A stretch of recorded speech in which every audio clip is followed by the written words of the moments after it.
dal leen ak jàmm ci AGT News chaîne bi leen di jox xibaar yi wér te wóor abonné leen ngir dara bañ leen a raw.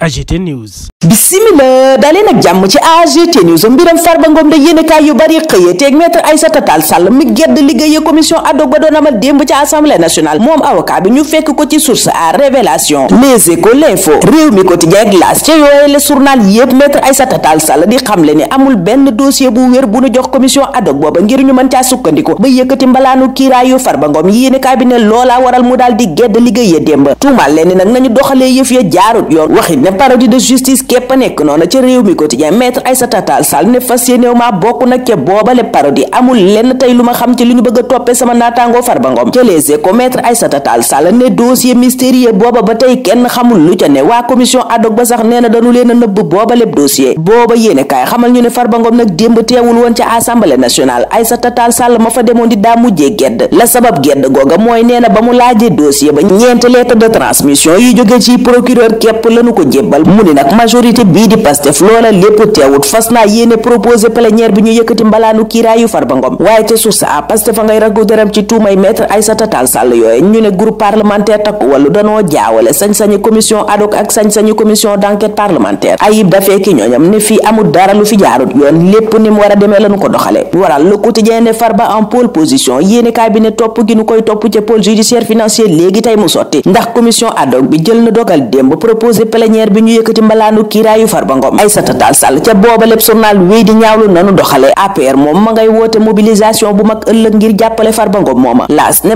manifestation booba ñi ngi ci jublu jàppale Farba Ngom ëllëg ca Agnam Omar Sow ministre conseiller bu Macky Sall ba woon te ñu mujjee koo woo ci mbiram Farba Ngom mi ndax mbiram waasoo xeet gi mu ko doon bëgg a def yéene kaay yu bari bokk ca tribune ña nga ñuy xibaar ne mi ngi ci garde à vue fekk ji Abou Diallo it ma ne ca garde à vue ndax kàddu yu ni mel ardu ñing ma ñu woolu woon ci kanamu yoon it yéene kaay ba ne moom mujjee nañu koo bàyyi pelentub Cheikh Oumar Diagne ko yóbbu woon ca kanamu enquêteur ya L'Observateur def enquête bu rëy waxtu woowa ci Tabaski Ngom won ñu xar kanamam gi ñu mësta gis journal ba it won ñu nataal gu ñu mësta gis ci Tabaski Ngom dikk it ci li ñu bari umpale ci Madeleine mooma di tur wanu ko tudde ba mu juddoo yéene kaay bi ne jaar-jaaram ci wàllum njàng moom lu mucc ayib la waaye wàllub liggéeyam ca la amee jafe-jafe journal ba ne te yëf yaa nga dooree ca BOSPS ba ci CRSE jaar ca APROSI L'Indépendant yi dikkaat ci jaar-jaar ak tojaange yi ñuy tuumaal Tabaski Ngom ca APROSI waxtu woowa source ak lebe dinu xabaar ne Tabaski Ngom ak Momat ba ma jiite woon APROSI te ñu ne woon ci garde à vue démb la nu leen defeere waaye retour de parquet lañ mujjee am ndax gisewuñu ak procureur libération jamono jooja dinu xabaar ni pôle judiciaire financier dóorati na yéene kaay ba ne ancien gestionnaire bu ministère des énergies et du pétrole moom moo ne ca xolub corruption bu rëy maanaam wàllu ger Ousmane Diallo yéene kaay ba ne daa jiite woon mouvement nekkoon it ku lëkkaloog Benno Bokk Yaakaar ca Ndar mandat de dépôt nañu ko pôle judiciaire financier mi ko jox booba lépp kayit ngir mu dem kaso yéene kaay bi ne la ma koy tuumaal mooy dafa tëgg wëndeel ay fournisseurs yoo xam ne danoo joxe woon $200 millions ngir jot ab marché ba loola sottiwul nag ca la ñu dugal plainte ñeneen ñu ñu nar a topp ñàkkul yor bi ne mooy agent pénitentiaire policier à la retraite ak commerçant yi séddoo réserve foncière administration pénitentiaire ba ca Tambacounda yéene kaay ba ne ñooñe dañoo caxat-caxatee ba noppi aakimoo suufu maison d'arrêt et de correction bu Tamba ak camp des gardes jamono jooja L'Observateur naan ñu gendarmerie ngi ci tànku ña songoon hôtel Riu Baobab journal ba ne cerveau ba sax daa mel ni léegi tey ñu teg ko loxo ndax xam nañu kan la yéene kaay bi ne ab bandi bu mag la boo xam ne démbam ci wàllu yoon diis na gann maanaam yàgg naa defi toj ca boobaleb yéene kaay ay économiste sa ngay toj discours bi président Bassirou Diomaye Faye wax keroog ca jam ñaajo mu soxal wàllu koom ak li mu ne marge de manœuvre amatu ci rapport Cour des comptes bi ñéppi xaar mu wax ndax falsification chiffre yi Ousmane Sonko wax am na am déet enquête ci la xëy ne cour ba jël na kàddu ca boobaleb yéene kaay Papa Gallo Laax secrétaire général Cour des comptes ne mbiram rapport booba nanu xam ne contrôlé wuñu gestion rapport la ñuy contrôlé mu ne ci mission d'attestation kon la Cour des comptes googa nekk mu ne it guléet la ci UEMOA rapport booba it yéene kaay bay fàttali ni wax nañu ne weeru décembre la waroon a génn waaye ba tey ñépp a ngi xaar jafe-jafe yi ne Sénégal am na ko ci wàllu koom Walf Quotidien ne moo tax coowal jaay avion présidentiel yi yëkkati waat nañu ko Nicolas Ndiaye bu LD moom ma nga yëkkati kàddu ca Les Échos di wax ci seen ànd ak Amadou Ba mu ne loola mbetteel gu rëy lañu ci am ñii jiite réew mi tey nag mu ne duñu leen ñu dul ay populiste di jaawale parti beeg patrie beeg république bi Nicolas Ndiaye jox Ousmane Sonko wàllam ne premier ministre ministre bi daa bëgg woon ñépp ne mooy messi bi ñépp doon xaar. dogal bi baykat yi soble yi Sénégal yi doon xaar levey ne wàcc na. yéenekaay booba xamal ñu noona ne importation soble samedi lañu koy dakkal. journal bi ne soble dootul jóge bitim réew la ko dalee boobale bés. jubluwaay bi mooy soble si nu bayee Sénégal ñu mën koo jaay. révélation di artu ca boobale dogal ne mën naa jur soble si manqué ba marché bi gënati am jafe-jafe. Le Soleil sax ca marché booba la dem ak ñun wax ca njëgu dund gi wéy di yokku saa su ne ak dogal yu nguur gi mënta jële koppar yu mu ci mën a def ngir subventionné. yéenekaay bi ne ci juróomi at yi ñu génn diggante renonciation fiscale ak subvention état dugal na 800 milliards ngir woyofal dund gi. waaye yéenekaay bi ne tey la waalo gën a aay. Cheikh Ahmadou Bamba Ndaw directeur du commerce intérieur ne yenn yokk yu bari nag li ko waral mooy déficit de l'offre maanaam client yi li ñu soxla daa ëpp lool li ne ci marché bi. loolay tax ñaare jaaykat ya di ci laxas jaan ñun ñu taxaw foofa ñaanal leen kenn dal ak jàmm dig daje ëllëg incha allah. AGT News.